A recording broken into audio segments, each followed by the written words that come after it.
किसी व्यक्ति की कभी भी स्वतंत्रता नहीं छीननी चाहिए, क्योंकि जब व्यक्ति आज़ाद महसूस नहीं करता, जब व्यक्ति बंधा हुआ महसूस करता है, जब किसी की बात सुनी नहीं जाती, इग्नोर किया जाता है, व्यक्ति बंधा हुआ महसूस करता है ना, तो वहीं से उसकी दिमाग में भी, उसकी खोपड़ी में भी, ब्रेन सेल्स में भी बहुत सारी एनर्जी जमा होती है, बहुत सारी ऐसी बातें जमा होती है, इतनी नेगेटिव और इतनी स्ट्रेस, डिप्रेस तक हो जाता है वो। फिर वो व्यक्ति, चाहे मेल हो चाहे फीमेल हो, चाहे कोई भी व्यक्ति हो, या तो कोई अपराध करेगा और या तो वो खुद ही जीवन को नष्ट करेगा। ये 3 काम होगी अगर फैमिली में है तो। ये बात भी है कि ऐसे लोगों का कुछ नहीं हो सकता जो कि जीवन में बदलना ही नहीं चाहती हो, जिसके अंदर प्रेम ना हो, जिसके अंदर किसी को दर्द देने से वो खुद दर्द महसूस नहीं कर सकता हो। यानी आपको पूरी की पूरी स्वतंत्रता देना चाहिए, आपको स्वतंत्रता देना होगा, आपको उनके कदम से कदम मिला करके, ताल से ताल मिला करके उनकी बातों का अहमियत देना होगा, उनकी बातों का अहमियत देनी पड़ेगी। उनको भी फैमिली में शामिल करना होगा, अहम निर्णय में शामिल करना होगा, उनको भी जानकारी देनी होगी, उनको भी नाम लिखवाना होगा, अपनी फैमिली में दर्ज देनी पड़ेगी, उनका भी दर्जा देना होगा कि तुम भी इस फैमिली के इंसान हो, तुम कोई नौकर नहीं हो, तुम बहू हो लेकिन तुम नौकर नहीं हो, कि हमने तुम्हें काम करने के लिए बस लाए हैं, कि हमारी कपड़े भी धो, हमारी बर्तन बाजो, हमारे घर के झाड़ू पोछा सफाई करो। जो काम महज 5,000 रुपये 2,000 रुपये देने से कोई करके घर में शांति ला सकती है, अगर आपके पास पैसे है और आप अच्छा कमा लेते हो तो आपको वो 2,000 4,000 रुपये देकर ये काम करवाना चाहिए। अपनी सोच बदलो भाई, अपनी सोच बदलो। कब तक उसी छोटी सोच को लेकर के रहोगे? अगर आप बुजुर्ग हो, 40-45 साल के अगर आप इंसान हो, तो अपना सोच बदलो। अभी भी हम उस सोच को लेकर नहीं सकते, या किसी के ऊपर अपने विचार नहीं थोप सकते। सबका अपना एक इंडिविजुअल विचार है, सब स्वतंत्र है, सबको स्वतंत्र करना है आपको। हाँ, जहाँ पर ज़रूरत है आप उसको रास्ता दिखा सकते हो कि देखो बेटा या देखो बेटी, ये चीज़ होगी, आगे देखो तुम्हारी फैसला है, तुम्हारी मर्जी है। आप उसको ये बता सकते हो कि ये रास्ता गलत है, ये इस रास्ते पे जाओगे तो ये प्रॉब्लम खड़ी हो सकती है, और इस रास्ते पे जाओगे तो ये अच्छा हो सकता है। आप ये सजेशन दे सकते हो, लेकिन थोप नहीं सकते, ज़बरदस्ती उससे करवा नहीं सकते, और ना ही करवाना चाहिए। अगर आप इस तरह से काम करोगे तब बहुत अच्छे रहेगी, लेकिन अगर आप इस तरह से काम नहीं करोगे, अपनी ही चीज़ें थोपते जाओगे, तो फिर या तो यहाँ पर वो इंसान ख़त्म होगा या तो वो आपको ख़त्म करेगा। 2 ही तो ऑप्शन बचता है, या तो खुद मरो या तो सामने वालों को ख़त्म कर दो। तो क्यों करना है? इंसान के साथ में अगर दुश्मनी भी करना है ना, तो उसको जीवित रख करके दुश्मनी निभाओ, मार कर नहीं। हम इंसान हैं, जानवर थोड़ी ही है। सिर्फ NLP में आई हूँ तो मेरे अंदर बहुत सारी चेंजेस हुई है। मैं भी बंधी हुई थी किसी घर से, परिवार से मैं भी बंधी हुई थी, मैं भी घरेलू हिंसा का पूरा झेली हूँ। ये सब मेरे लाइफ में, ये सारा चीज़ मैंने इस सब से गुजर चुकी हूँ मैं। और अगर आपके विचार अच्छा होगा ना, यकीन मानिए कि वो है ना, अगर आप मानते हो कि दुनिया में कोई ना कोई एक शक्ति है, मतलब कि ऐसा नहीं कि बस भगवान को मानते जाओ, ऐसा नहीं है।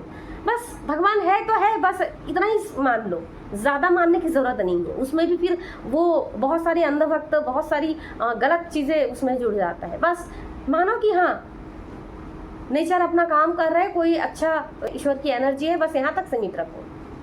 तो अगर आप ये मानते हो और खुद की विचार अच्छा रखते हो ना, तो आपके साथ भले आपकी प्रॉब्लम बहुत आएगा आपके ऊपर में, क्योंकि आप ही हो जो बदलने के लिए उत्सुक हो रहे हो, क्योंकि आप में बदलने की चाह है, तो राह भी आपको मिल जाएगी। हाँ, राह में बहुत सारा प्रॉब्लम तो खड़ी होगी, कांटा मिलेंगे, गड्ढे मिलेंगे, कुएं मिलेंगे, गिराने के लिए 4 लोग रहेंगे, लेकिन यकीन मानिए कि आपको वो रास्ता भी मिलेगा।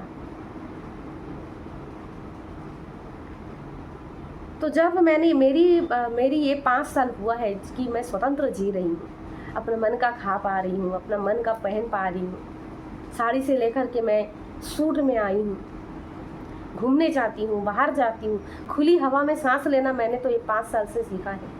इसके पहले तो मुझे पता ही नहीं था कि क्या ये दुनिया कैसी है, कहाँ पे क्या है, नहीं पता था मुझे अपने एरिया में कौन सी चीज़ है, कौन सा गली में क्या हो रहा है, नहीं पता था मुझे। अपने लाइफ की जो 30 साल है ना, 30 साल की स्ट्रेस, एंजाइटी, वो मैंने ख़त्म किया है 2 महीने में। और ये 5 साल से मैं बहुत सुकून महसूस करती हूँ, बहुत शांति महसूस करके जी रही हूँ। ऐसा लगता है हाँ, ये ज़िंदगी अभी मैं सही चीज़ों में जी रही हूँ। इतने दिन तक तो मैं बेड़ियों में बंधी हुई थी, बेड़ियों में, संकरी में जकड़ी हुई थी, बंधी हुई थी। अभी मैं आज़ाद हुई हूँ, सोच से भी आज़ाद हुई हूँ, परिवार से भी आज़ाद हुई हूँ, सब से। क्योंकि जब आज़ाद नहीं हुई थी तब मैं ज़्यादा ख़राब थी, क्योंकि सभी लोग मुझे बोलते थे हर चीज़ दबाव में काम करना, हर चीज़ों में खोट पकड़ना, हर चीज़ों में कमियां पकड़ना, हर चीज़ों में खराबी देखना, बस यही तो करते थे। लेकिन इस 5 साल से मुझे कोई फ़र्क नहीं पड़ता कि मेरे बारे में लोग क्या सोचते हैं। वो 4 लोगों के बारे में मैंने सोचना बंद कर दिया। पहले ही नहीं सोच पाया, वो अभी कुछ नहीं सोच सकता मेरे लिए। तो इसलिए ज़रूरी है कि हर किसी को स्वतंत्रता छोड़ना, स्वतंत्र हो जाओ। घरेलू जो हिंसा है ना, वो सबसे बड़ा घिनौना हिंसा है, सबसे बड़ा घिनौना चीज़ है। घरेलू हिंसा करना बंद कर दो, प्रेम से रहो, एक दूसरे को समझो, एक दूसरे की सपोर्ट करो। अगर आप सास हो तो बहू के साथ में प्रेम से रहो। कभी भी बहू को बहू मत समझो, और बहू को भी मैं यही कहना चाहती हूँ कि अपने सासू माँ को कभी ये सासू माँ मत समझो, फ्रेंड समझो, फ्रेंड। दोस्ती करो अपने सासू माँ से, क्योंकि अगर घर की सासू माँ ठीक रही, उस घर में सासू माँ ने बहुत बलिदान दिए, बहुत मेहनत की, तब जाके आज ये घर परिवार हो रहा है। बहुत सारी सेक्रीफाइस किया, बहुत सारी त्याग दी, बलिदान दी, तब जाके ये परिवार को उन्होंने संभाला। तो जिस घर में सासू और बहू ये दोनों मिलके रहेंगे ना, तो उस घर में फिर जो पुरुष होते हैं वो अपने आप मिल जाते हैं। मेन है महिलाओं का मिलना। तो ज़रूरी है कि अगर आप सास हो तो अपने बहू से मिल के रहो, और अगर आप बहू हो तो अपने सासू माँ से मिल के रहो। दोनों की बाउंडेशन अगर अच्छी रहेगी ना, तो किसी भी घर में किसी भाइयों की औकात नहीं है, और ना किसी बेटे की औकात है कि उस घर में लड़ाई झगड़ा हो। वो बेटे भी सीधा हो जाएगा, बाकी लोग भी सीधा हो जाएंगे। इतना ताकत तो है महिलाओं में। तो ज़रूरी है कि हर घर में महिला यानी सासू और बहू, ये दोनों की जो बाउंडेशन है ना, वो बहुत स्ट्रांग होना ज़रूरी है।